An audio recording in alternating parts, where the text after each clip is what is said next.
नमस्कार दोस्तों, कैसे हैं आप लोग। स्वागत है आपका इस यूट्यूब चैनल पर। तो दोस्तों, हम लोग आज पढ़ने वाले हैं लोकसभा के पदाधिकारी। एक क्लास इसकी हो चुकी है कल, तो आज हम लोग पढ़ने वाले हैं लोकसभा के पदाधिकारी। लोकसभा के पदाधिकारी, लोकसभा के पदाधिकारी कौन कौन से होते हैं। देखो भाई, पहले तो यहां पर देख लेते हैं प्रोटेम स्पीकर। प्रोटेम स्पीकर, दूसरा लोकसभा अध्यक्ष के हैं, लोकसभा स्पीकर के हैं, ठीक है। लोकसभा अध्यक्ष, और तीसरा है लोकसभा उपाध्यक्ष। लोकसभा उपाध्यक्ष, और चौथा क्या है, चौथा है महासचिव। महासचिव, ठीक है, महासचिव। चलिए स्टार्ट करते हैं प्रोटेम स्पीकर से। ये लोकसभा के अंदर सब कुछ होता है, ठीक है। लोकसभा के जितने पदाधिकारी हैं ये यहाँ पर बहुत अच्छे से मैं बताऊंगा आपको, ठीक है। प्रोटेम स्पीकर क्या होता है। प्रोटेम स्पीकर ये होता है जब लोकसभा का चुनाव होता है और नई नई सरकार बनके आती है, तो जो पहली बैठक लोकसभा की होती है तो अध्यक्ष तो कोई होता नहीं है, तो क्या करते हैं, राष्ट्रपति जो हैं वो एक प्रोटेम स्पीकर नियुक्त करते हैं। मतलब लोकसभा के लिए अस्थायी अध्यक्ष को नियुक्त करते हैं, और वो अध्यक्ष कौन होता है अस्थायी, वो होता है लोकसभा का वरिष्ठ सदस्य। और वरिष्ठ सदस्य का मतलब ये नहीं होता, यहाँ पर लिख लो हल्का सा, प्रोटेम स्पीकर के बारे में लिख लो भाई कि प्रोटेम स्पीकर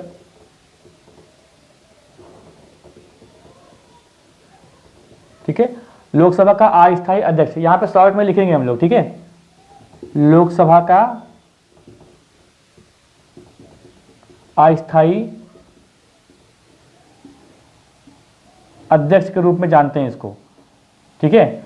मतलब क्या होता है कि जब भाई नई नई लोकसभा आई है, कुछ काम है, पहली बैठक हुई है, तो अध्यक्ष तो है नहीं, तो अध्यक्ष नहीं है, तो इसके लिए क्या होता है, इसके लिए करते हैं क्या है, राष्ट्रपति जी जो हैं वो लोकसभा के सदस्यों के सबसे वरिष्ठ नेता को क्या करते हैं, वो प्रोटेम स्पीकर या एक अस्थायी तौर पे एक अध्यक्ष जो है नियुक्त कर देते हैं, ठीक है। अब उस प्रोटेम स्पीकर का काम क्या होता है, बस खाली काम इसका इतना ही होता है कि जो भी सदस्य आए हैं उनको शपथ दिलाना है, और जब तक अध्यक्ष और उपाध्यक्ष का चुनाव नहीं हो जाता है, नियुक्त नहीं हो जाते हैं, ठीक है, मतलब अध्यक्ष और उपाध्यक्ष का जो चुनाव नहीं हो जाता है, तब तक वो जो है संसद की जो कार्यवाही होती है उसका संचालन करेगा प्रोटेम स्पीकर। क्या करेगा, प्रोटेम स्पीकर। तो यहां पर सबसे पहला क्वेश्चन ये बन जाता है कि जो 17वीं लोकसभा है इसमें प्रोटेम स्पीकर का काम किसने किया था। तो 17वीं लोकसभा यहां पर देखो क्या है, 17वीं लोकसभा में क्या हुआ था, उनका नाम था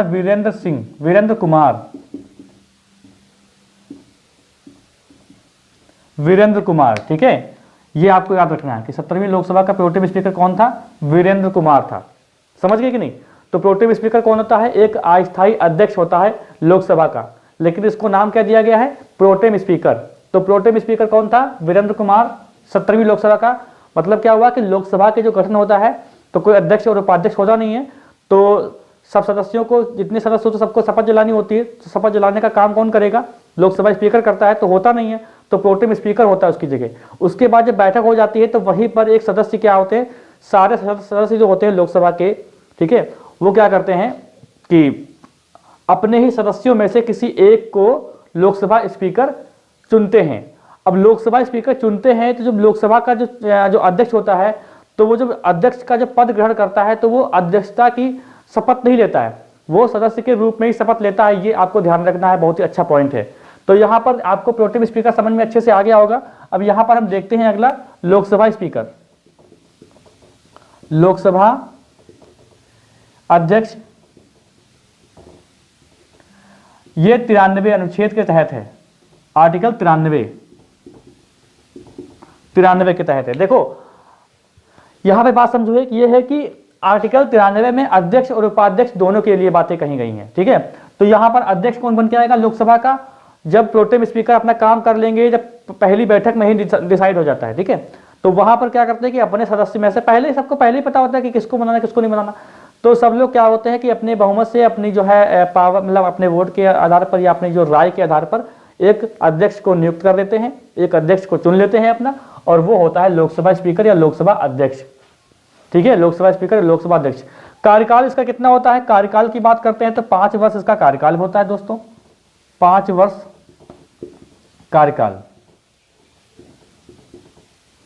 5 वर्ष कार्यकाल होता है।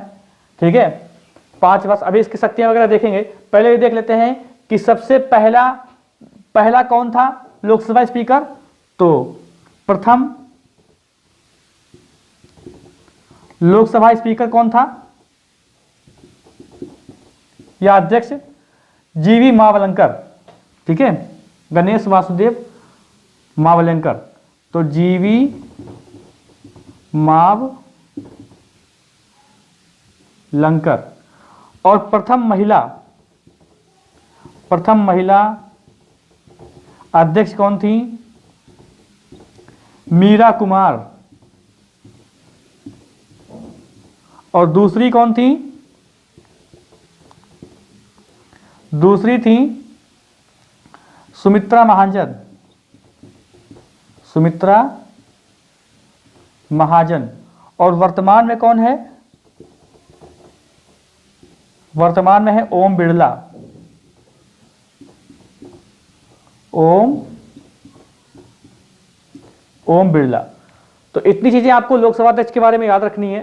ठीक है, कार्यकाल 5 वर्ष का होता है, कार्यकाल 5 वर्ष का होता है। और कौन है पहले प्रथम लोकसभा अध्यक्ष कौन रहे हैं? वो जीवी मावलंकर रहे हैं।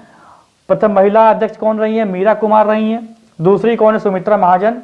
और वर्तमान में कौन है? ये है ओम बिड़ला। कौन है भाई? ओम बिड़ला। ओम बिड़ला।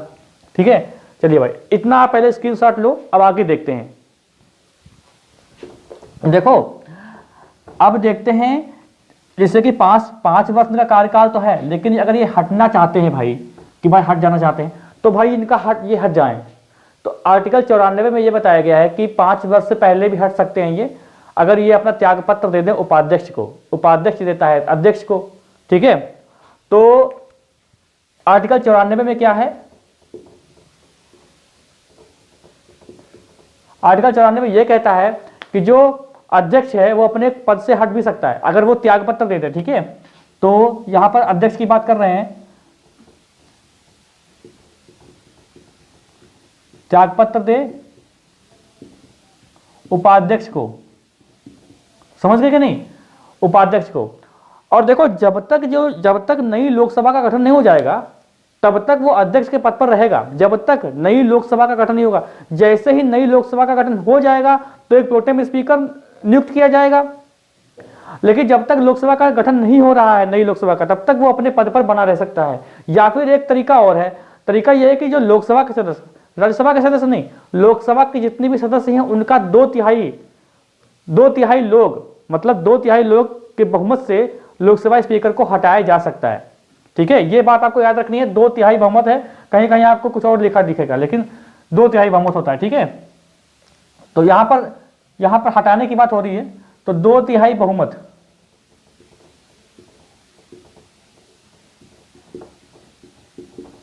हटाया जा सकता है।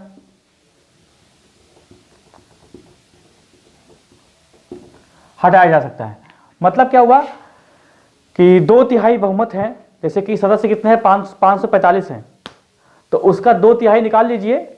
और 2/3 निकालने के बाद जितने सदस्य होंगे वो अपनी बहुमत देंगे, अपना मतलब मत देंगे, वोट करेंगे, जो भी होगा। तो उसके, और ये पारित अगर हो जाता है तो लोकसभा स्पीकर को हटना पड़ेगा। और दूसरी बात यह है कि लोकसभा स्पीकर को जब हटाने का जब प्रावधान चल रहा होता है तब ये 14 दिन पहले ही लोकसभा स्पीकर को बताना होगा। लोकसभा स्पीकर को, चाहे आप लोकसभा उपाध्यक्ष कह लो, उपाध्यक्ष भी और अध्यक्ष दोनों को 14 दिन पहले सूचना दी जाती है। 14 दिन पहले भाई आप उनको सूचना देंगे। समझ गए कि नहीं? तो एक बात और है, अब जैसे इससे भी नहीं हटा, 3 प्रकार की चीजें हैं। पहली बात तो त्याग पत्र दे दे उपाध्यक्ष को अध्यक्ष, या तो 2/3 बहुमत से हटाया जा सके। तीसरा पॉइंट और बनता है कि अगर उनकी सदस्यता ही चली जाए, जैसे कि लोकसभा की सदस्यता ही चली जाए, तब वो अपने पद से अपने आप रिक्त हो जाएंगे, उपाध्यक्ष हो चाहे अध्यक्ष हो। अगर उनको, पहली बात लोकसभा के सदस्य होते हैं ना वो, तो लोकसभा सदस्य ही लोकसभा स्पीकर बन के आता है, तो अगर लोकसभा का अगर मान लीजिए कि लोकसभा जो है उसकी सदस्यता ही चली जाए, उससे चली जाए, सदस्यता खत्म हो जाए, तब भी वो अपने पद से मुक्त हो जाएगा, वो अपने पद से मुक्त हो जाएगा। तो यहां पर दोस्तों क्वेश्चन ये बनता है कि लोकसभा स्पीकर को हटाने के लिए 3 बार ऐसा एक जो है प्रयास किया गया है। कौन कौन व्यक्ति हैं वो? एक तो है जीवी मावलंकर, ठीक है, मावलंकर, और दूसरे कौन है भाई? हुकुमदेव हैं, और तीसरे व्यक्ति का नाम है बलराम जाखड़,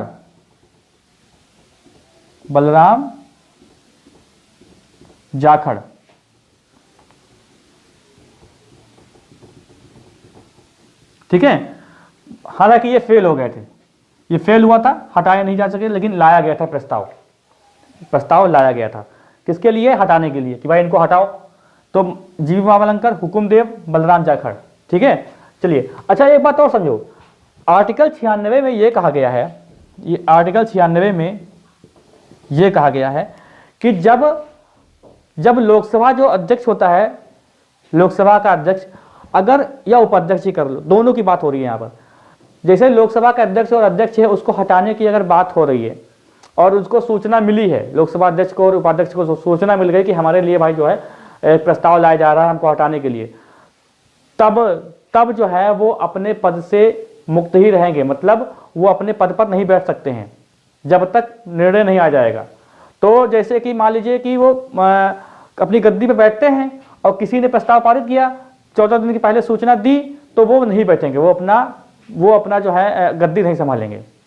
वो हालांकि संसद में आ सकते हैं, कार्यवाही में भाग ले सकते हैं, बोल सकते हैं, अपने विचार रख सकते हैं, लेकिन अध्यक्षता नहीं करेंगे वो लोग जब तक उनका निर्णय नहीं आ जाएगा। ये बात ध्यान रखिएगा, ये आर्टिकल 96 में कहा गया है, अनुच्छेद 96 में कहा गया है ये, कि जब अगर उनके लिए एक प्रस्ताव पारित कर दिया गया तब वो अपने गद्दी पर नहीं बैठेंगे, वो अपनी गद्दी पर नहीं बैठेंगे, वो अध्यक्ष के पद पर काम नहीं करेंगे जब तक वो निर्णय नहीं आ जाएगा उनके लिए, फिर से काम करने लगेंगे, ठीक है। चलिए अब आते हैं दोस्तों कार्य पर। लोकसभा अध्यक्ष के कार्य क्या होते हैं? मिटाऊं मैं इसको, लोकसभा अध्यक्ष के कार्य। तो पद से हटाने की बात आप समझ गए अच्छे से। लोकसभा अध्यक्ष के कार्य देखो क्या होते हैं, यही आपके दिमाग में चल रहा होगा, सर आपने कार्य नहीं बताया, छोड़ देंगे क्या? तो छोड़ना कुछ नहीं है, कार्य देखो क्या क्या है भाई। कार्य यह है कि जैसे कि सदनों की बैठक की अध्यक्षता, ठीक है, सदनों की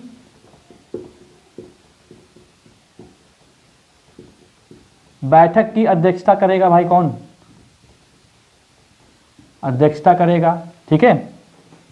और लोकसभा बैठकों की अध्यक्षता कर लिखो भाई, क्योंकि अच्छा लिखना चाहिए, लोकसभा बैठकों की अध्यक्षता, ठीक है। और सदनों की कार्यवाही का संचालन, कार्यवाही का संचालन सदनों की, देखो लोकसभा की जो बैठक होती है उसकी अध्यक्षता कौन करता है? स्पीकर करता है। देखो ये जो लाइन लिख रहा हूं ना मैं, तो ये मतलब बहुत ही गहराई वाली लाइनें हैं, इनको आप हल्के में मत लीजिएगा। कहीं अगर एक लाइन वाला क्वेश्चन आ जाए कि जो लोकसभा जो बैठक होती है उनकी अध्यक्षता कौन करता है, तो आप लोग प्रधानमंत्री लगा देंगे। देखिए मंत्री परिषद की जो बैठक होती है, मंत्रिमंडल की होती है, तो वहां तो पीएम करता है, लेकिन लोकसभा में जो बैठक होती है उनकी अध्यक्षता कौन करता है? वो लोकसभा स्पीकर करता है, ध्यान रखिएगा। तो ये लाइन हल्की नहीं है। और जो सदनों की कार्यवाही होती है उसका संचालन का काम भी लोकसभा स्पीकर ही करता है। देखो और देखो दूसरी बात, यहां पर एक क्वेश्चन और बनेगा कि कोरम, गणपूर्ति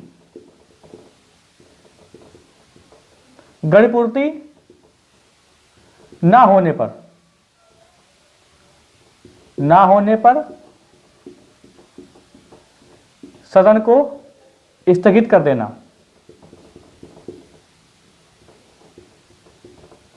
अब गणपूर्ति समझो क्या होता है। गणपूर्ति मतलब ये होता है कि जितने भी लोकसभा के सदस्य हैं उनका 1/10 भाग सदन में उपस्थित होना जरूरी है। अगर सदन में उपस्थित नहीं होंगे तो लोकसभा अध्यक्ष को यह अधिकार है कि वो सदन को स्थगित कर दे, ठीक है। तो स्थगित और भंग, लोकसभा को स्थगित और भंग, अब ये सदन की बात कर रहा है और लोकसभा को भंग करने की बात करता है राष्ट्रपति भंग करते हैं प्रधानमंत्री की सलाह पर। और ये यहाँ पर बात हो रही है लोकसभा की जो सदन है उसमें गणपूर्ति नहीं हो पाई है तो उसको स्थगित कर देगा 1 दिन के लिए, 2 दिन के लिए, ठीक है। देखो मतलब क्या हुआ कि 1/10 का भाग। अब आपसे सीधे से क्वेश्चन ये बनता है कि गणपूर्ति का मानक क्या है, ठीक है। गणपूर्ति का मानक, गणपूर्ति हो कहें या इसको बोलते हैं कोरम, इसको बोलते हैं कोरम। तो ये 1/10 माना जाता है। मान लीजिए कि ये 545 सीटें हैं, 545 का 10% निकालेंगे तो लगभग कितना हो जाएगा, 55 हो जाएगा ना, 55 के आसपास होगा, ठीक है। तो 55 लोग कम से कम उपस्थित होने जरूरी है। ये कोरम वाला क्वेश्चन आपको याद रखना है कि कोरम की जो मानक है संख्या वो कितनी है, 1/10 याद रखिएगा, ठीक है, 1/10 ये आपको लगा देना है।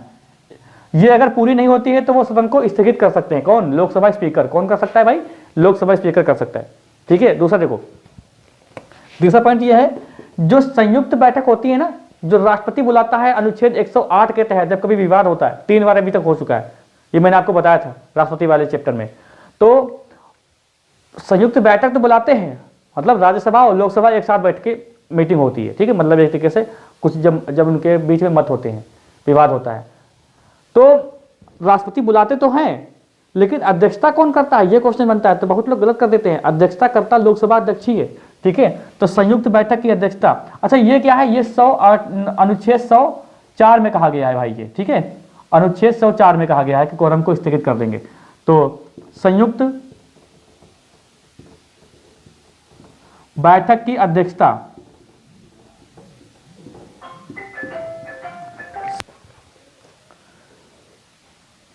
और ये कैसे है, ये अनुच्छेद 118 के क्लॉज 4 में ये बात कही गई है, ठीक है, याद रखना, ठीक है। संयुक्त बैठक की अध्यक्षता कौन करता है भैया, लोकसभा अध्यक्ष ही करता है, राष्ट्रपति जी नहीं करते हैं, बुलाते हैं राष्ट्रपति जी। ये कंफ्यूजन वाला क्वेश्चन है, राष्ट्रपति जी बुलाते हैं पर अध्यक्षता कौन करता है, वो लोकसभा अध्यक्ष ही करता है। और चौथा पॉइंट देखो क्या है, चौथा पॉइंट ये कहता है कि जो निर्णायक मत होता है ना, निर्णायक मत, कभी क्या होता है कि फंस गई बात, मतलब बराबर वोट हो गए किसी चीज को लेके, किसी मुद्दे पर लेके बराबर वोट हो गए, तो एक वोट यानी 50-50 वोट हो गए या 20-20 वोट हो गए, ठीक है।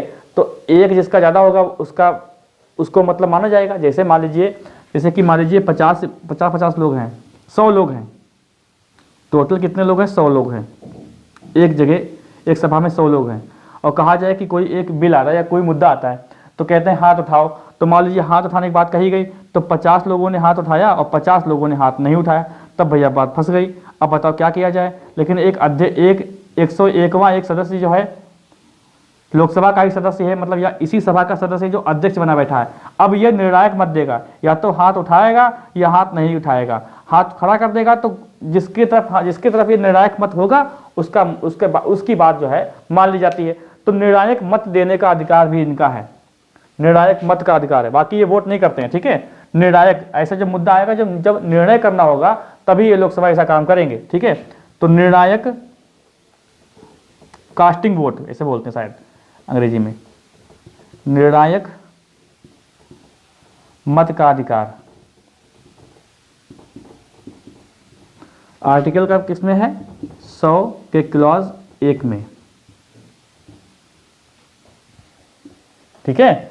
आपको समझ में आ गया होगा, निर्णायक मत का अधिकार इनको होता है भैया, समझ रहे कि नहीं। अब देखो पांचवा पॉइंट ये है कि जो संसदीय समितियां होती हैं उनके अध्यक्ष की जो नियुक्ति करते हैं वो अध्यक्ष ही करता है, लोकसभा का अध्यक्ष। जो संसदीय समिति यानी लोकसभा संसदीय समितियों के अध्यक्षों की नियुक्ति कौन करता है भाई, सुनो, नियुक्ति कौन करता है, वो लोकसभा स्पीकर ही करते हैं, अध्यक्ष ही करते हैं, ठीक है। और खुद भी जो है कुछ समितियों के अध्यक्ष होते हैं, जैसे कि कार्य मंत्रणा समिति होगी, सामान्य प्रयोजन समिति हो गई, नियम समिति होगी, तो इनके कौन लोकसभा अध्यक्ष होता है। और जो बाकी जो लोकसभा संसदीय जो समितियां होती हैं उनके अध्यक्षों की नियुक्ति कौन करता है, वो करते हैं लोकसभा अध्यक्ष करते हैं। अब देखो एक पॉइंट और बनता है, जैसे कार्य क्या है कि जो दल बदल जो होता है, दल बदल के तहत कोई भी अगर सदस्य है, तो उसकी अयोग्यता को लेकर अगर कोई विवाद है, जैसे कि दल बदल कानून आपने पढ़ा होगा, 10वीं अनुसूची जोड़ी गई थी, ठीक है, दल बदल कानून, ये अलग एक चैप्टर आएगा तो पढ़ाया जाएगा उसमें। तो दल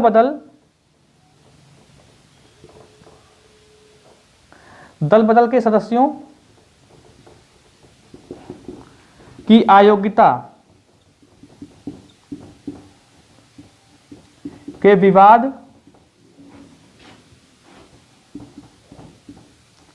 विवाद को सुलझाना इनका ही काम है, ठीक है, इसमें कहीं और जाने की जरूरत नहीं है। लोकसभा स्पीकर ही दल बदल के सदस्यों की अयोग्यता जो होती है उसके विवाद को सुलझाएंगे लोकसभा स्पीकर ही। ये बात आपको समझ में आ गई? तो लोकसभा स्पीकर आपका यहीं पर समाप्त होता है, इसके आगे और कुछ नहीं है, ठीक है। तो इसको रफ करते हैं, फिर आगे चलते हैं भाई। इसका स्क्रीनशॉट ले लो आप। पहले देखो अभी क्या पढ़ेंगे, लोकसभा उपाध्यक्ष पढ़ेंगे। अब लोकसभा उपाध्यक्ष जो है वो ज़्यादा डिटेल में नहीं देखना, क्योंकि बहुत सारी बातें मैंने आपको यहीं बता दी अध्यक्ष में ही।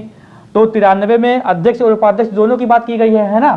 तो अच्छा, उपाध्यक्ष का जो चुनाव होता है उसकी तिथि निर्धारण कौन करता है? यहाँ पर मैं कुछ बातें आपको मौखिक रूप से बताऊंगा, लिखने की जरूरत नहीं है उपाध्यक्ष के बारे में, ठीक है।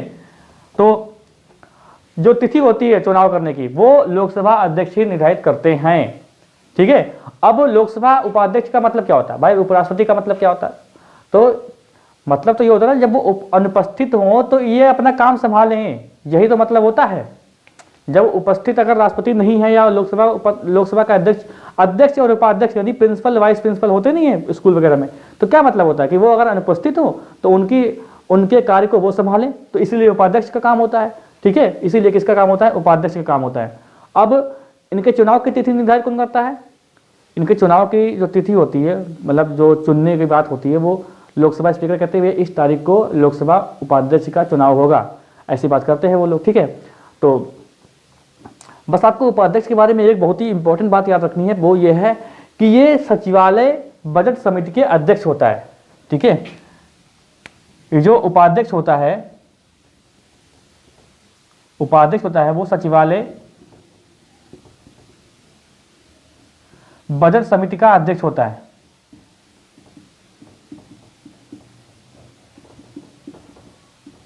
ठीक है। और क्या होगा इसके बारे में? हाँ, जैसे अच्छा आपके दिमाग में ये बात आ रही है, जैसे राष्ट्रपति जब अनुपस्थित होते हैं तो उपराष्ट्रपति कार्यभार संभालते हैं, जब उपराष्ट्रपति अनुपस्थित होते हैं तो सुप्रीम कोर्ट का जो कौन होता है, सुप्रीम कोर्ट का जज, मुख्य न्यायाधीश कार्यभार संभालते हैं देश का। लेकिन अब यहाँ पर भी ऐसा ही है। ऐसा यहाँ पर यह है कि जैसे कि मान लीजिए कि अध्यक्ष अनुपस्थित है, तब चलो उपाध्यक्ष काम संभाल लेंगे। उपाध्यक्ष अगर अनुपस्थित हैं तब कौन काम जो है संभालेगा? तब ऐसा होता है कि जो अध्यक्ष होता है लोकसभा का, वो सदस्यों में से ही अपने 10 लोगों का पैनल बनाता है, अपने कार्य को मतलब संभालने के लिए 10 लोगों का पैनल बनाता है, और वो रैंक के अनुसार होते हैं, जैसे कि first rank, second rank, third rank, ऐसे होते हैं। तो जैसे मान लीजिए कि उपाध्यक्ष अनुपस्थित नहीं तो फर्स्ट रैंक वाला आएगा, उनका कार्यभार गद्दी बैठेगा और का जो कार्यवाही होगी उसका संचालन करेगा। और अगर फर्स्ट रैंक वाला नहीं होता है तो सेकंड रैंक वाला। तो 10 लोगों का पैनल होता है इनके पास, लोकसभा अध्यक्ष के पास 10 लोगों का पैनल होता है, ठीक है। और पहले ये 6 लोगों का पैनल होता था, अब होता है 10 लोगों का। पहले 6 लोगों का था, अब होता है 10 लोगों का। तो आपको बात समझ में आ गई होगी। अच्छा, इनके वेतन की बात करते हैं अगर मान लीजिए। अच्छा हाँ, जो त्याग है ना उपाध्यक्ष का, वो जो त्याग पत्र है या फिर हटाने का जो प्रावधान है वो अनुच्छेद 94 के तहत उपाध्यक्ष का भी है, वैसे ही जैसे अध्यक्ष का है, ठीक है। तो यहाँ पर देखो, जैसे एक चीज देखो आप, जो 97 अनुच्छेद है, 97 अनुच्छेद में जो क्या कहा गया है कि जो इनका जो वेतन है, ठीक है, वेतन दोनों का वेतन क्या है, वो भारत की संचित निधि से है। भारत की किसकी संचित निधि से है। देखो एक बात और रह गई, तो क्या रह गई यार। देखो वेतन तो इनका हो गया, एक बात अभी बिल्कुल जस्ट अभी दिमाग में आई थी, वो रह जाएगी क्या? अरे यार बिल्कुल ध्यान नहीं आ रहा, क्या है वो, अभी भी बिल्कुल ध्यान आ रहा था। वेतन तो भारत की संचित निधि से हो जाएगा, और उतर के देखो दिमाग से उतर गई बात। हाँ ये तो सुनो, पहले उपाध्यक्ष कौन थे? ये क्वेश्चन देखो फंस गया था, अभी दिमाग से उड़ गया। पहले उपाध्यक्ष कौन रहे, प्रथम उपाध्यक्ष कौन रहे हैं? वर्तमान में कोई उपाध्यक्ष नहीं है, ठीक है। प्रथम उपाध्यक्ष का नाम क्या था? अनंत शयनम, ठीक है। अनंत ऐसे लिखा जाएगा क्या? रुको रुको रुको, कैसे लिखा जाएगा? अनंत, हाँ ठीक है, अनंत शयनम अयंगर। ये भाई कौन थे? ये पहले, अनंत चाहे ऊपर रखो नीचे रखो, अनंत शयनम अयंगर, ये पहले लोकसभा उपाध्यक्ष थे। समझ गए कि नहीं? अब भैया किस पे आते हैं? महासचिव पर। महासचिव पर आते हैं। महासचिव क्या होता है? ये देखो, 17वीं लोकसभा की महासचिव कौन है? स्नेहलता श्रीवास्तव। तो ये कौन है? महासचिव। यहीं पर देख लो महासचिव क्या होता है। महासचिव क्या होता है? महासचिव का जो पद होता है वो सरकार द्वारा नियंत्रित नहीं होता है, वो लोकसभा के अध्यक्ष के द्वारा ही नियंत्रित होता है। जो पद होता है ना लोकसभा अध्यक्ष का, वो सॉरी महासचिव का, वो सरकार के द्वारा नियंत्रित नहीं होता है, वो लोकसभा के अध्यक्ष के द्वारा ही नियंत्रित होता है। और अधिकतम 60 वर्ष की आयु तक होता है ये, ठीक है। या ऐसे एरो बनाओ, लिखो अधिकतम 60 वर्ष की आयु तक ये अपने पद पर रह सकते हैं। अधिकतम आयु, अब देखो अधिकतम 60 वर्ष की आयु तक रह सकते हैं, और ये बहुत ही उच्च वर्ग के पद के लोग होते हैं। ऐसा नहीं है कोई ग्रुप सी या ग्रुप डी या बाबू वगैरह होते हैं, ये आईएएस अधिकारी होते हैं। कोई रिटायर्ड होता है, अब रिटायर्ड तो होंगे नहीं, या तो मतलब या तो ऐसा हुआ कि इस्तीफा दे दिया, या उनका मतलब प्रमोशन कर दिया गया, कुछ भी यहाँ पे नियुक्त कर दिया गया, तो ये आईएएस रैंक के अधिकारी होते हैं। आईएएस रैंक के अधिकारी होते हैं ये। तो 60 वर्ष तक अधिकतम आयु इनकी होती है, और ये महासचिव होते हैं। महासचिव, अब महासचिव आपने कभी गौर नहीं किया होगा, जैसे कि ये पूरी मेज होती है, जैसे कि ये मान लीजिए ये पूरी मेज बनी हुई है, ठीक है, और यहाँ पर एक बैठा है स्पीकर, ये ऊपर बैठा है, तो नीचे, अब ये बहुत ऊपर बैठा है, ठीक है, ये बहुत ऊपर है, नीचे मेज लगी हुई है, तो नीचे मेज यहाँ पर जो होता है, एक यहाँ पर बैठा होता है ना, वही होता है महासचिव, और उसके साथ में और भी कई लोग यहाँ पर टेबल पर बैठे होते हैं, तो ये उनके जो है कर्मी होते हैं। और यहाँ पर पूरी ये जो होता है ना, ये यहाँ पर ये पूरी सीटें वगैरह लगी होती है, यहाँ पर ये सब बैठे होते हैं। तो यहाँ पर ये जो मेज होती है ना गोल, यहाँ पर बीच बीच में बैठता है, और उसके ऊपर बैठता है स्पीकर, तो यही होता है महासचिव। ये कौन है इस समय? स्नेहलता श्रीवास्तव है, महासचिव है इस समय। और उनका काम क्या होता है? तो देखो काम ये होता है कि जो लोकसभा की जो क्या बोलते हैं, लोकसभा की जो बैठक है और जो कार्य हैं, उसके कार्य में संचालन जो करते हैं लोकसभा अध्यक्ष, उनकी मदद करने के लिए ये महासचिव होता है। और जब भी कभी राष्ट्रपति अगर किसी मतलब बैठक में किसी को, मतलब जब बैठक में सदस्यों को आमंत्रित करते हैं, तो उनका आमंत्रण जो है वो महासचिव देते हैं। और एक बात है कि महासचिव जो है वो कभी कभी आपने देखा होगा कि पन्ने लेके मतलब जो है बोलते हैं अपना, वो जो जितने भी सदस्य होते हैं, तो वो स्क्रिप्ट भी लिखने का काम जो है महासचिव के द्वारा ही ये सदस्य करते हैं जो बैठे होते हैं। तो इतना काम महासचिव का होता है। तो आपको याद रखना है कि महासचिव कौन है? स्नेहलता श्रीवास्तव, ठीक है। और राज्यसभा की और है। अब क्या बचता है? अब एक चीज आप देखो, एक होता है, अभी देखो क्या बोलते हैं इसको, प्रतिपक्ष, विपक्षी नेता बोलते हैं इसको, विपक्षी नेता, ठीक है। नेता प्रतिपक्ष, नेता प्रतिपक्ष देखो क्या कहते हैं।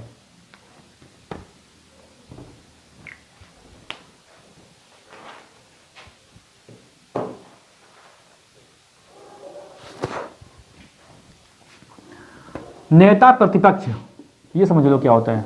मतलब क्या होता है कि नेता प्रतिपक्ष, पहले इसका नियम नहीं था। ये 1971 में संविधान संशोधन हुआ था, सॉरी 1971 में एक कानून आया था। 1971 में कानून आया, जिसमें क्या कहा गया कि नेता प्रतिपक्ष होगा, यानी विपक्षी दल का नेता भी होगा, और विपक्षी दल के नेता को कैबिनेट मंत्री का दर्जा मिलेगा। लेकिन इसके लिए एक शर्त रखी गई थी, इतना समझो शर्त क्या थी। शर्त ये थी कि 1/10 कुल सीटों का, लोकसभा की कुल सीटों का 1/10 जो है विपक्षी पार्टी को चाहिए। तो सबसे बड़ी पार्टी जो बीजेपी थी, अब 2014 के बाद अभी तक कोई भी विपक्षी दल का नेता नहीं है, क्योंकि उनके पास इतनी सीट नहीं है। तो 55 सीटें लगभग किसी के पास होनी चाहिए। और कांग्रेस के पास मेरे ख्याल से 52 सीटें थी। जो बीजेपी के पास सबसे बड़ी पार्टी थी वो आई थी 52 थी कांग्रेस के पास। तो अभी 55 सीटें इनकी होनी चाहिए, तभी जो है विपक्ष में बैठ सकते हैं, ठीक है। तो यह बात ध्यान रखिएगा आप।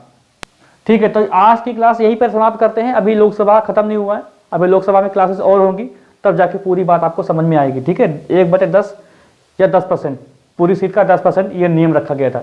1971 में कानून आया था, उससे पहले ये कानून नहीं था। ठीक है, और ये कैबिनेट मंत्री का दर्जा इनको प्राप्त होता है। तो यहीं पे क्लास को भाई समाप्त करते हैं। तो कोई और आपका सवाल अगर होता है तो आप लोग कमेंट कर सकते हैं। कुछ छूट गई हो बातें या कुछ गलत बोल दिया हो, कुछ गलत बता दिया हो, तो उसके लिए माफ़ी चाहता हूँ। हालांकि ऐसा हो नहीं सकता, क्योंकि काफ़ी स्टडी करने के बाद मैं यहाँ पे बोर्ड पे आता हूँ पढ़ाने। अगर हो सकता है तो भाई आप लोग बता दीजिएगा। चैनल पे जो लोग नए हैं वो कृपया सब्सक्राइब कर ले, बेल आइकन दबा दे, जिससे आपको वीडियो का नोटिफिकेशन मिलता रहे। मिलते हैं हम लोग अगली क्लास में।